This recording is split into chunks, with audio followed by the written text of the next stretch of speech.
Hey everybody, welcome to the next episode of Future Fuzz, a digital marketing podcast with a B2B focus. Today I speak to Reggie James, who has over 25 years of experience in digital strategy, AI-driven marketing, and go-to-market consulting. Reggie has become a trusted advisor to ambitious B2B companies across tech, fintech, blockchain, and financial markets. As the founder of Digital Clarity and director at DBMM Group, he's worked with startups, scale-ups, and Fortune 500 companies to design and execute high-impact strategies that accelerate growth. I started off the show today asking Reggie which story and which project he was most proud of. And let's dive into the show. One of the great things we've done recently was we helped a company go from struggling with their marketing. They tried so many different things. Obviously, I can't name the company, but we got involved, sat them down in a room, deconstructed where they were, what they're doing, what they're trying, understood why they were trying those different things. And it's all, it's very common. People try and do these things. And then we started asking them questions about their business, about what they do, what they wanted to achieve, went back to what is it you actually do? Where do you fit into the ecosystem of what you do? Drilled into those specific areas by asking some quite deep questions, and then created a very focused plan that would be reviewed in 4 to 6 months. And we specifically chose that time because that was their deal cycle, if you like, from beginning to end. And one of the things that we did with them was to understand why they were, as a software business, they were getting leads, getting demos to demonstrate their product, but then getting ghosted by that particular. And how often and when would they get ghosted? I'm really curious because I hear about this a lot. They would get. They'd already do the demo? They'd already have a few sales? Yes, so they would. It would vary. So let's break it down into a couple of percentages. What we found was that with this particular company, 20% of the ghosting would be happening post demo. About 60% would happen on the second or third follow-up call. Yes, I'm interested. Yes, I want to do it. Right. We're just talking internally.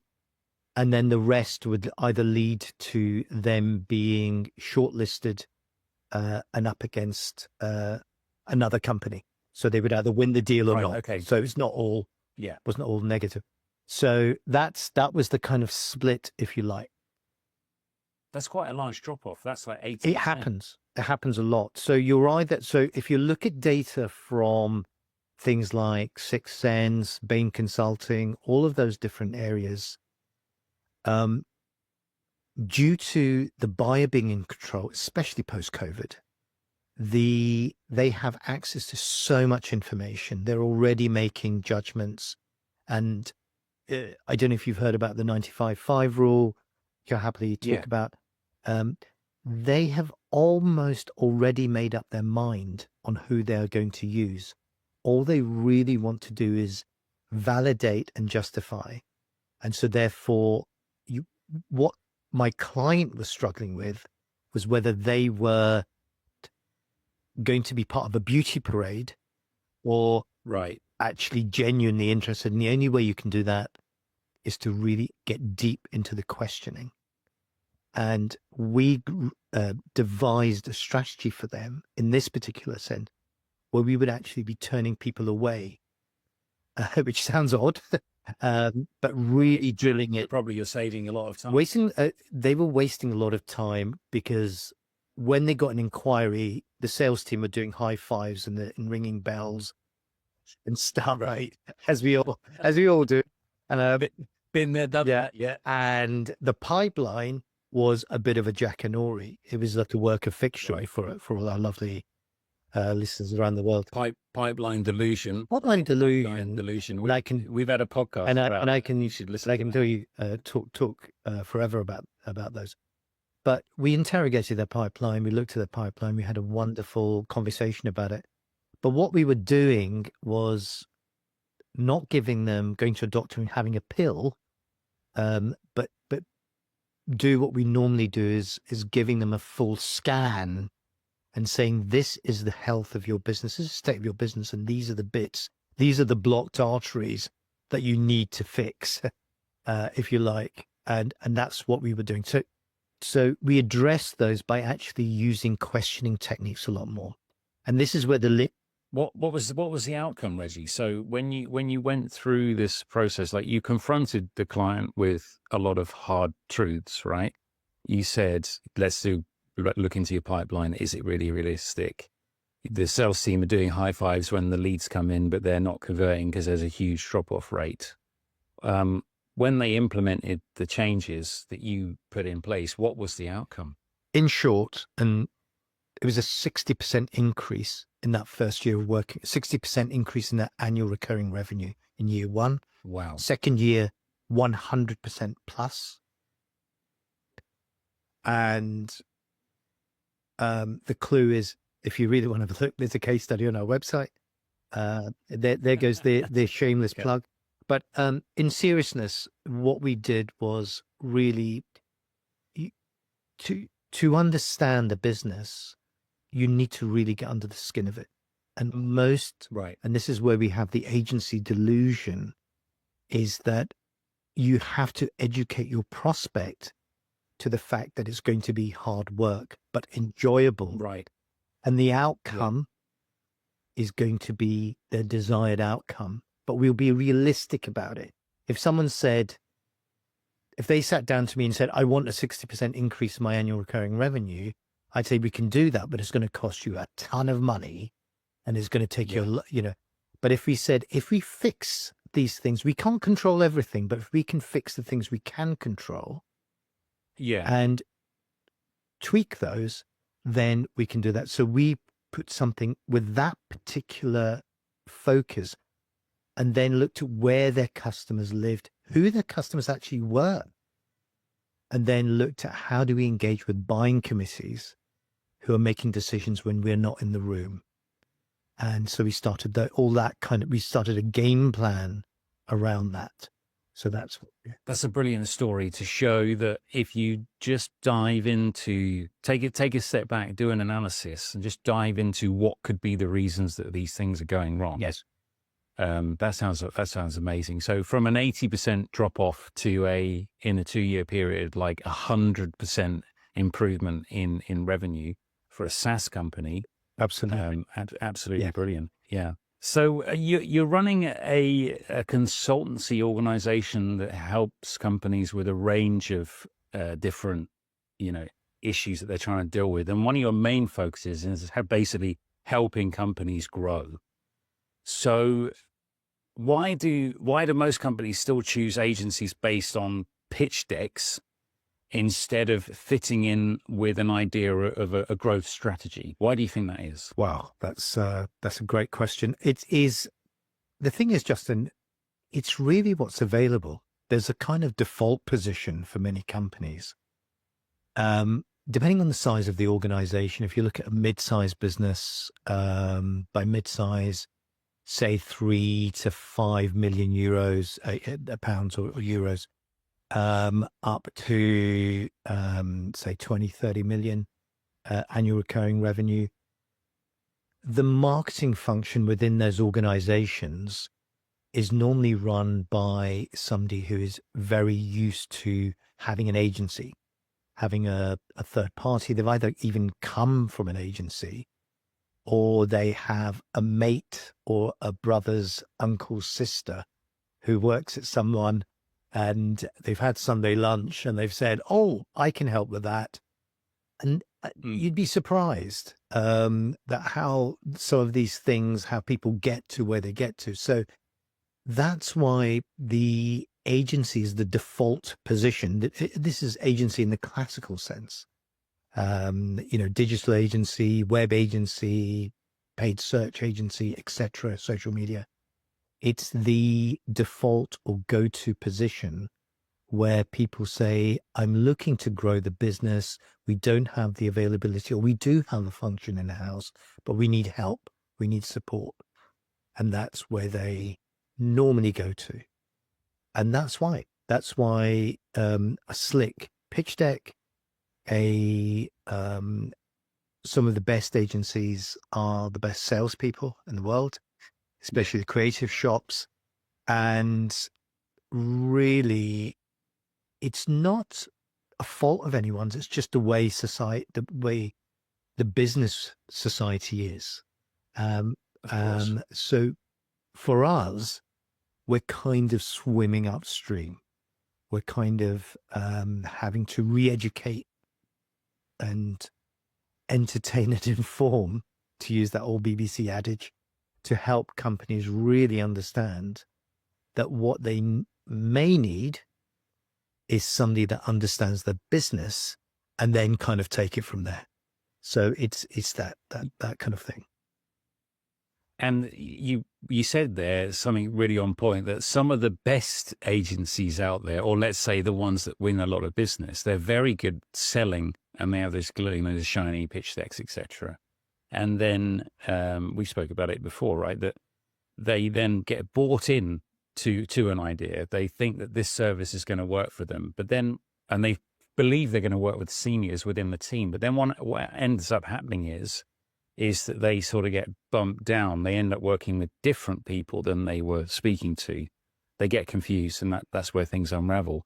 Now, you do something quite different there. Maybe you can tell us about what you do there. Yeah, absolutely. So like a lot of service-led organizations, the people doing the pitch, the shiny pitch deck and everything else like that. And I think those days they've not necessarily gone, but people can see beyond those. But yeah, it's normally somebody senior talking to the board or talking with authority because they've got the war wounds. They may have built and exited businesses themselves. So the person on the other side of the table, if you like, or the camera, has bought into it.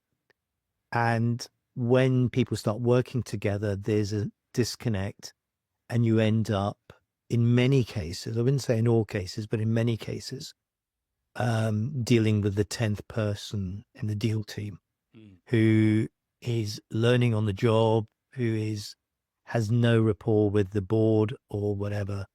And if that happens, and I'm not saying that it shouldn't happen, because everyone's got to learn something somewhere along the line, it's managing that situation with the client. It's managing the relationship. Because it doesn't matter if someone is working there, as long as there's someone else there with a safe pair of hands, someone with trust.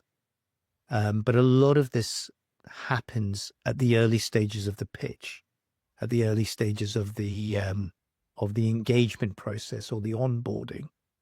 And that the onboarding for me, and again, in the traditional sense, because it's all changing, we try and meet companies where they are because everyone's different.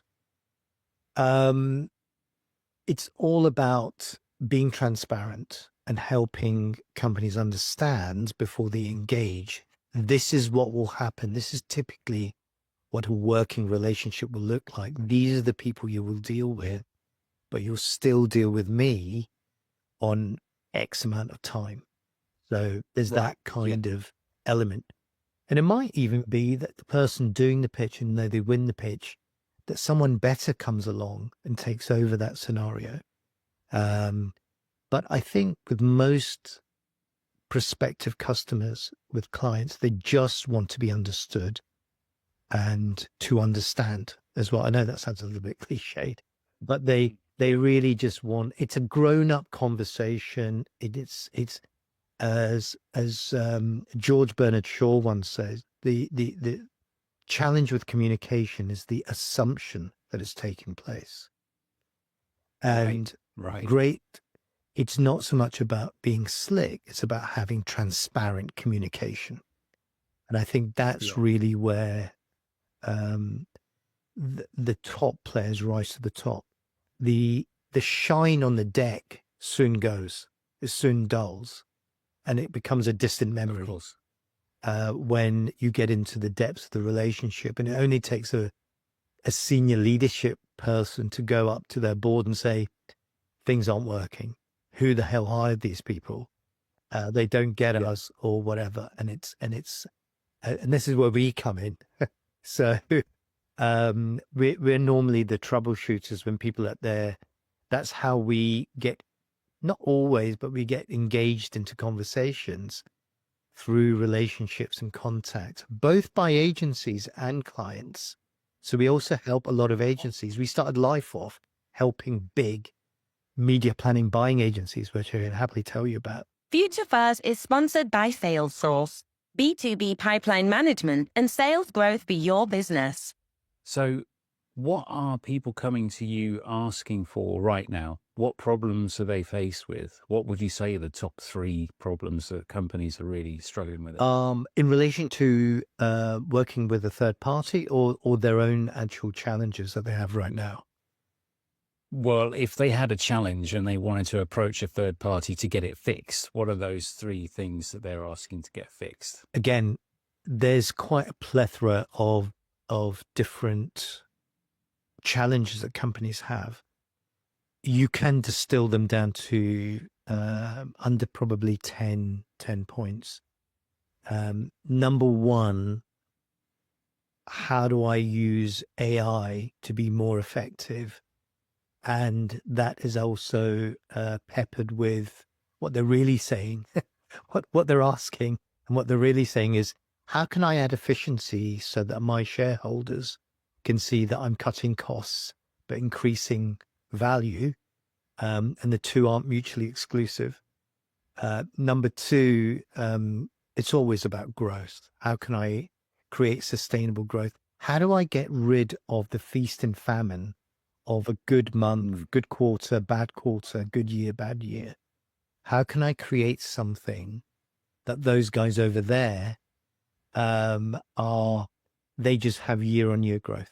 They just continually are growing, they're lean, they're pivoting in the right way. So that's the other kind of question that we always get, how can I grow? Everyone wants growth. Everyone wants growth, right? But and what would be the third one? Let's see if we can rattle through. Okay.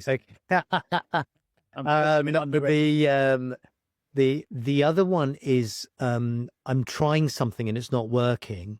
Everyone's using LinkedIn, and my competition are really using it so well, and I'm not. And I'm doing everything they're doing. It's a Me Too thing, and I'm using everything they're doing, but it's not working. How can I fix that? I've got a real problem with that. I want to be bigger on LinkedIn. And that opens up a whole sort of thing. But as I say, Justin, a lot of these questions, a lot of these challenges are normally down to people, their processes, their partners that they're dealing with, the systems that they use. You can have all the visibility in the world, but if you can't capitalize on that visibility, I've been posting 10 times a day, and it's like, I've started a podcast. Okay. What's going on? Where am I going wrong? Where is that? Right. And all of these questions, I'll distill this into a very, very thing. All roads lead to a lack of clear strategy and focus. So how flexible should those strategies be long term? Do you sometimes feel like organizations and people, we're all humans at the end of the day, they fix upon an idea, they get into the weeds of what the strategy that they're going to execute, and they become too fixated on it, and they ignore the problems that continue? How flexible do you think organizations seem to be? Wonderful question. I would say that you need to have flexibility in everything. And the reason why you need flexibility in your strategic approach, whether that be a go-to-market function, we at the moment are re-examining programs that were put in place 6 months ago and just aren't landing right now at all. Right. And there's a reason for that, because the world has changed. And that's why you need flexibility. It doesn't mean that you bend and turn with every whim and every change that happens in the world. But I can say there has been a seismic shift that if you're not re-examining if you indeed have a strategy, and I'm not talking about a plan, I'm talking about a strategy. If people do have a strategy, and there's only 20% of companies who do have a strategy in place, believe it or not. Yeah. And they're normally the successful ones. But if you do have a strategy, the ones that are doing well are because they're constantly re-examining them, pivoting them, tweaking, fine-tuning them, looking at what's working, what's not, and calling in. And this is where we come in with a fresh pair of eyes, because people are so close to what they're doing on the day-to-day, and helping them by asking questions, but also looking at data. Data doesn't tell the full story. It helps as part of a future-facing approach, but it's not necessarily. I've been around long enough to know that if you just purely rely on data, you're gonna. I'm not saying you're gonna fail, but you're going to be missing out on all that heavenly glory around you, as Bruce Lee said. So you have to look at things. Nothing is linear. You have to look at a number of different aspects.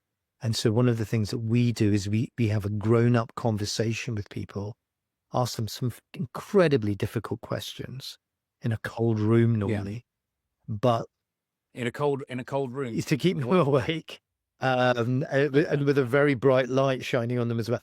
But no, it's friendly, it's nurturing, and asking questions, making people aware that if you want to grow, if you want that six-pack, like we were saying, everyone wants growth. And I always use the analogy, everyone wants the six-pack, but they're not willing to go to the gym. Not willing to Yeah, go to they're the not gym. going to do the sleep, the shoes, the diet, the nutrition. They're going to eat Yeah. the kebab. They're going to go on the lag. Yeah. Nothing wrong with that, Yeah. because it's all part of the game. But you're not going to get the six. But you can still have the six-pack, but it's how if you factor that in, because that's real life.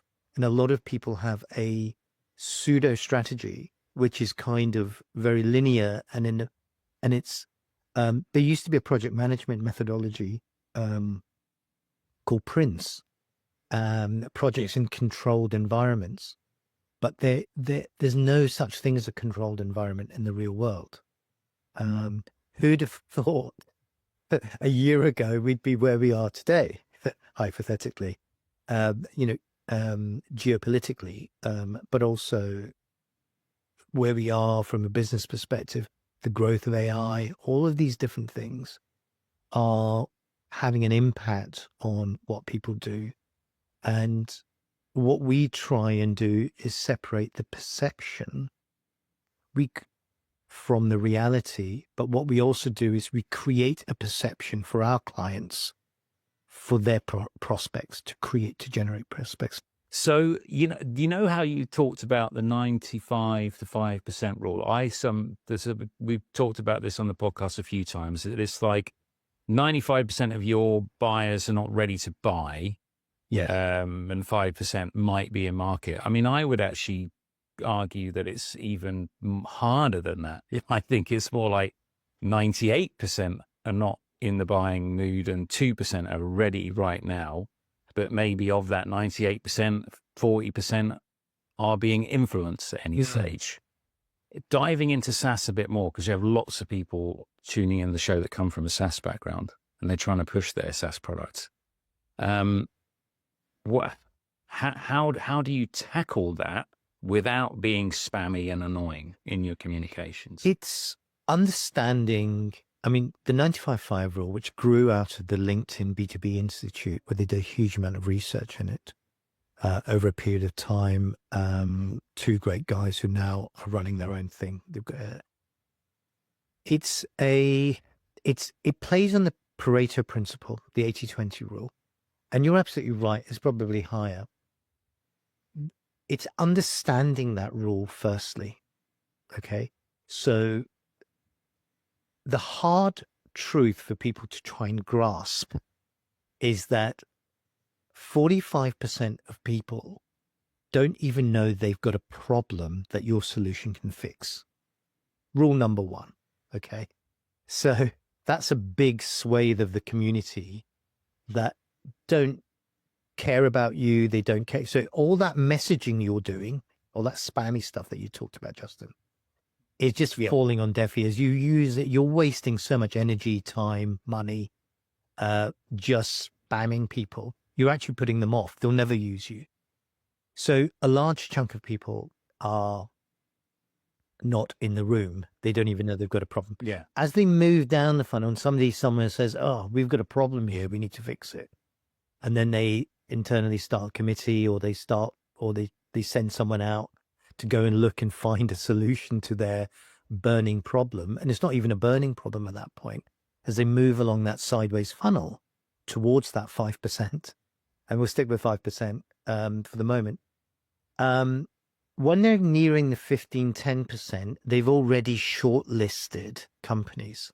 So I'm saying this to answer your question, is that really what the content, without being spammy, that you want to be producing, and the communication is firstly understanding that journey, understanding who your customers are, and it's normally not just one, but engaging with those people with the right problem. They don't care about what you do. They really don't care who you are. They really don't care. Yeah. Can you fix my problem? Okay. Are you the right person to fix my problem? So there's some clues here in terms of what's shaping content.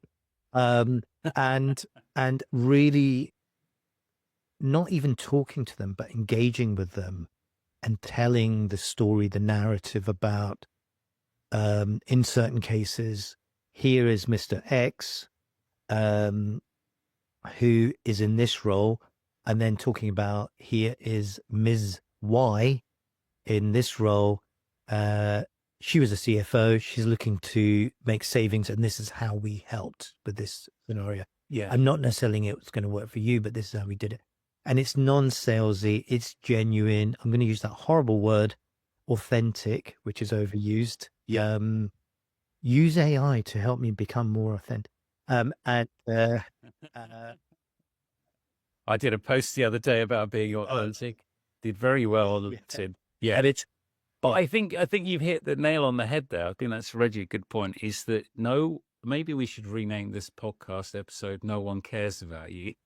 That'll probably get a lot. It's the Millwall podcast, isn't it? It's that no one loves us, we don't care.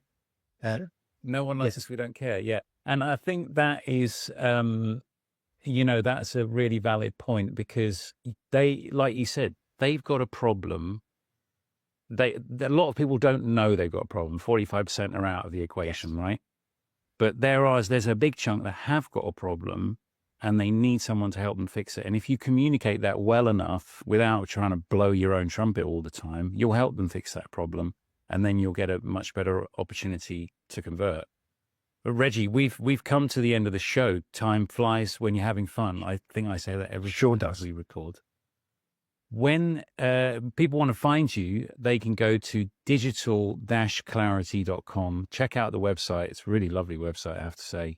And check out the case studies as well. So there's some excellent things there. And Reggie, where else can people find you? You can go to LinkedIn, type in Reggie James. I've also just started my own podcast, so you can find me on Apple Podcasts and Spotify. It's called Perspectives, because it looks at all aspects of business and gives people perspective on it, and people give their perspectives on it. And so normally, and you can good old Google, type it in there, Reggie James, and you will find me, or Reggie James Digital Clarity. Brilliant. Reggie, thanks for coming on. Justin, absolute pleasure. Thank you. Thanks for tuning in and making the choice to listen to this podcast. If you liked what you've heard today, please don't forget to subscribe.